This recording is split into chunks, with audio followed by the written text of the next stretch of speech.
Sealdah station থেকে রাত 9:30টার শেষ ট্রেনটা হুইসেল মেরে ছাড়তেই সুজয় ছুটতে ছুটতে ট্রেনের গেট ধরে এগিয়ে গেল এবং তৎক্ষণাৎ একজন হাত বাড়িয়ে দিতেই সুজয় সেই হাতটা ধরে ট্রেনের ভেতরে প্রবেশ করল। ভেতরে ঢুকে সুজয় দেখল ট্রেনের কামরাটা পুরোটাই ফাঁকা। তবে একটু আগেই যেই লোকটা হাত বাড়িয়ে সুজয়কে টেনে উঠতে সাহায্য করলো, সে একটা কালো চাদর দিয়ে তার মুখটা ঢেকে রেখেছে।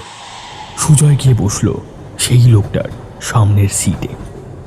এই দিকটায় যে হারে ঠান্ডা পড়েছে, তাতে করে এত রাতে কেউ বাইরে বের হবে না, এটাই স্বাভাবিক। তাই ট্রেন এত ফাঁকা কেন, এমন অবান্তর ভাবনা মাথায় আসা অনুচিত। কি বলেন মশাই? কালো চাদরের মধ্যে থেকে অপরিচিত সেই লোকটা ধরা ধরা সুরে বলল, হ্যাঁ, সে তুমি ঠিক বলেছ। তবে এত রাতে তুমি বা কেন হঠাৎ এই ট্রেনে উঠতে গেলে? শীতের গভীর রাতে শখ করে ট্রেনে চাপলে নাকি? আপনার কাছে আর কি বলবো আমার দুঃখের কথা। আজ রাতেই আমার দাদু মারা গেছেন। আজ শুক্রবার, খুব ভালো দিন। তাই যতই রাত হোক, আজ রাতেই মামারা দাদুর শেষকৃত্য সম্পন্ন করবে।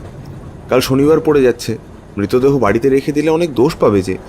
তাই যতই রাত হোক, শেষকৃত্য আজই সম্পন্ন হবে। ওই জন্যই তো এত রাতের ট্রেনে নামখানায় আমার মামার বাড়িতে যাচ্ছি। স্টেশনে নেমে গাড়ি পাই তো ভালো, নয়তো পায়ে হেঁটেই শ্মশানে চলে যাব। সবটা শুনে সেই চাদর মুড়ি দেওয়া লোকটা কেমন যেন গম্ভীরভাবে বলে উঠল, দাদু মারা গেছে বলে আজ এত শীতের রাতেও তড়িঘড়ি মামার বাড়িতে ছুটে যাচ্ছ? তবে 2 বছর ধরে এত কাকুতি বিনতি করার পরেও দাদুকে একবার দেখতে যাওয়ার সময় পেলে না? এই হলো তোমার গাফিলতি।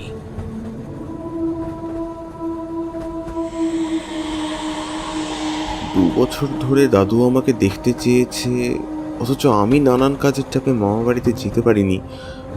তবে এই কথাই অপরিচিত লোকটা কিভাবে জানল? আশ্চর্য।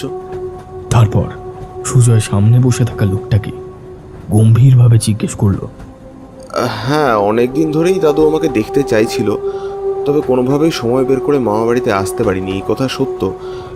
কিন্তু মশাই, আপনি এসব কথা কোথা থেকে জানলেন? হ্যাঁ, জানি জানি, আমি এসব কথা জানি, কারণ এসব কথা তোমার দাদুই আমার কাছে বলেছে। আমি তোমার দাদুর বন্ধু।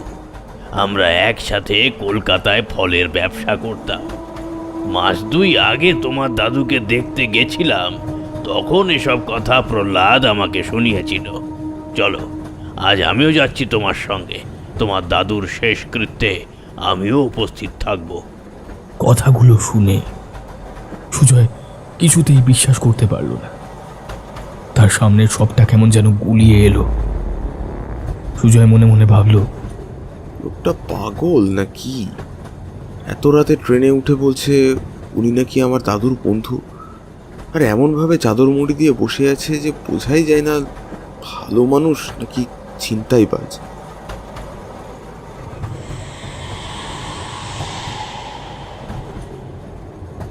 তো আপনি বলছিলেন যে 2 মাস আগে আপনি আমার দাদুকে দেখতে গিয়েছিলেন, তো সেখানে গিয়ে কি দেখলেন? দেখলাম আমার বিপত্নিক বন্ধু প্রহ্লাদ 2 ছেলে 2 বৌমার তীব্র অবহেলায় তিলে তিলে কেমন করে শেষ হয়ে যাচ্ছে।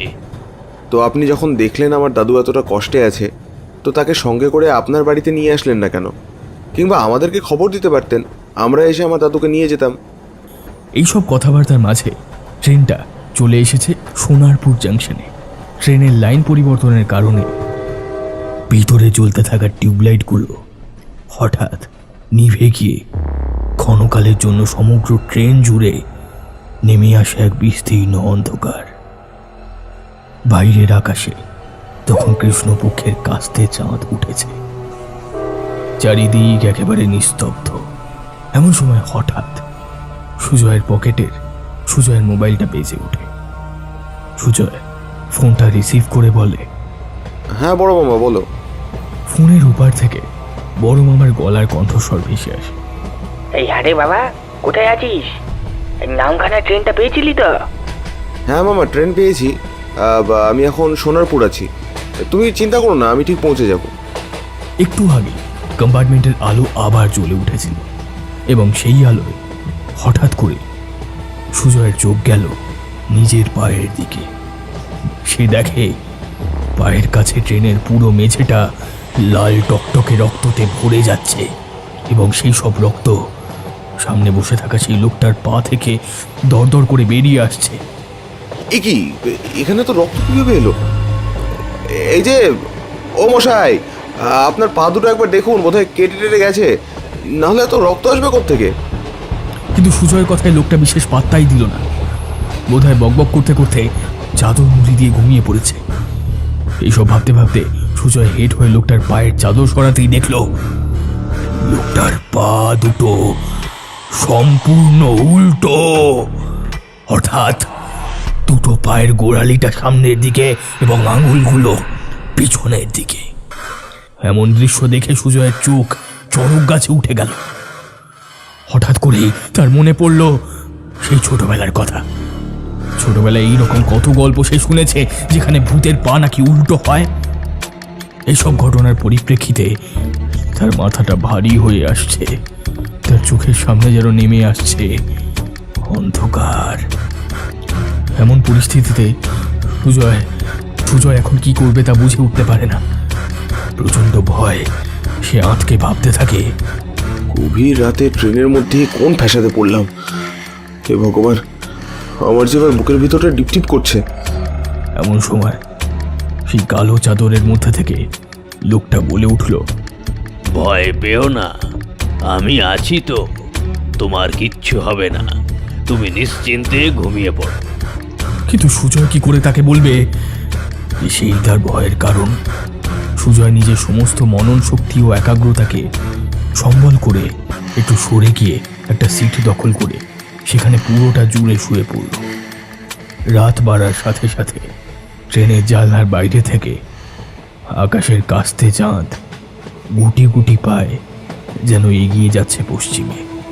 শীতের কুয়াশায় বাইরের গ্রাম্য পরিবেশ একেবারে যেন ঢেকে যাচ্ছে।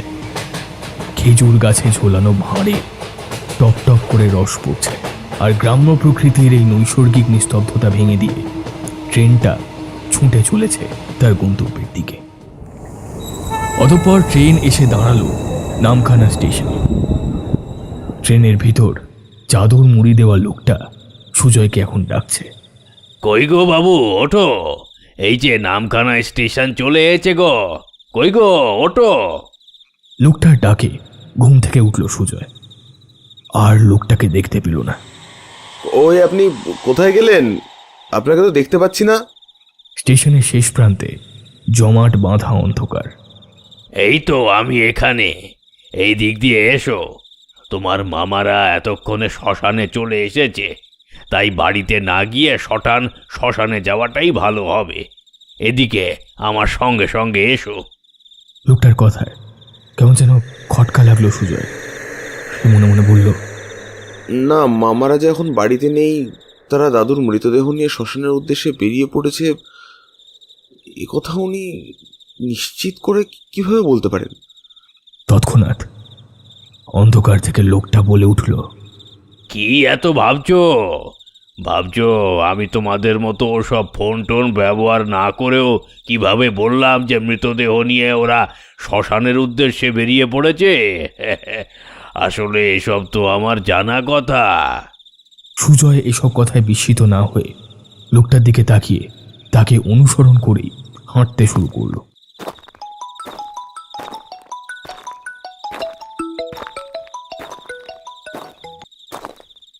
সুজয় বাবা, তুই স্টেশনে নেমে সোজা শ্মশানে চলে আয়, আমরা ওখানেই এসেছি। আচ্ছা মামা, আমি এক্ষুনি আসছি। এই সবেমাত্র স্টেশন থেকে শ্মশানে যাওয়ার রাস্তায় নেমেছি।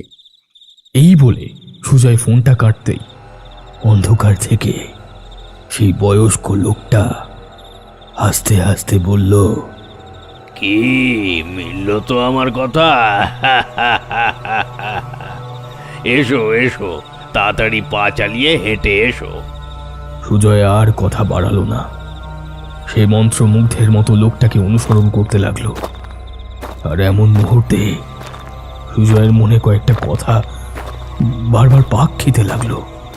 ট্রেনের মধ্যে দেখা এই লোকটার উল্টো পা, এই লোকটার শরীর থেকে দরদর করে রক্ত বেরিয়ে আসা, এসব কি আমার চোখের ভুল নাকি ভ্রম?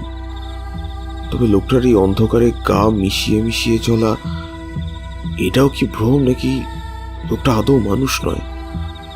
কিন্তু যদি প্রেতাত্মা হয় তবে সে আমাকে কোনো ক্ষতি বা করছে না কেন? এইসব ভাবতে ভাবতে এবং লোকটার পেছনে হাঁটতে হাঁটতে সুজয় তার বড় মামাকে ফোন করলো এবং ফোনটা কানে ধরে ফিসফিস করে মামাকে জিজ্ঞেস করলো, বলছি মামা, দাদুর কি কোনো বন্ধু ছিল? এমন কোনো বন্ধু যিনি 2 মাস আগেও দাদুকে দেখে গেছেন? সুজয়ের এমন প্রশ্ন শুনে ফোনের ওপার থেকে সুজয়ের বড় মামা বলে উঠল, না না, তোর দাদুর বন্ধু বলতে তো ওই পাড়া প্রতিবেশী কয়েকজন সমবয়সী লোক ছিল, বাইরের কোনো বন্ধু তো ছিল না। তবে এই 2 মাস তো দূরে যাক, 2 বছরেও তোর দাদুর সঙ্গে কোনো বন্ধু দেখা করতে আসেনি। কথাটা শুনে গায়ে কাঁটা দিয়ে উঠল সুজয়ের। ফোনের ওপার থেকে বড় মামা বলল, আচ্ছা আমি রাখলাম, বুঝলি? তুই আয়, তারপর কে দেখতে এসেছে কে আসেনি সব বলবো। ফোনটা কাটার সঙ্গে সঙ্গে অন্ধকার থেকে বয়স্ক লোকটা প্রচন্ড অট্টহাসি করে উঠল। আমি কে তা জানার জন্য এতই উৎসাহ? তবে শোনো আমি কে। সঙ্গে সঙ্গেই দূর থেকে ভেসে এলো শ্মশান যাত্রীদের কলরবের আওয়াজ। বলো হরি হরি বল, বলো হরি হরি বল। এমন সময় সেই লোকটা নিজের শরীরের উপর থেকে চাদর সরিয়ে দিয়ে বলল, দেখো দেখো আমি কে। সুজয় দেখল অন্ধকারের মধ্যে একটা আলোর জ্যোতি তার সামনে দাঁড়িয়ে আছে। তার দাদু প্রহ্লাদ। সেই জ্যোতি তার দাদুর শরীর থেকে ঠিকরে বেরিয়ে আসছে। দূর থেকে সেই হরিনাম সংকীর্তন এখনো শোনা যাচ্ছে। এত রাতে তুই ঠিকঠাক আসতে পারবি কি পারবি না, তাই আমার মৃত্যুর পরেও আমার শরীর ছেড়ে আত্মাটা বেরিয়ে গিয়েছিল তোকে এগিয়ে আনার জন্য। সামনেই শ্মশান, তুই চলে এসেছিস। যা, শেষবারের মতো আমার মুখটা অন্তত দেখে নে। আর কিছুক্ষণ পরেই যে তোর বড় মামা আমার মুখে আগুন দেবে, তখন আর শেষ দেখা হবে না। যা, তাড়াতাড়ি যা, গিয়ে শেষ দেখা দেখে নে। আমি এলাম। এই বলেই আলোর জ্যোতিটা সুজয়ের সামনে আবার গভীর অন্ধকারে মিলিয়ে গেল। সবটা বুঝতে পেরে সুজয় মুড়িবাঁচি করে ছুটে সেই শ্মশান চত্বর থেকে পালিয়ে গেল।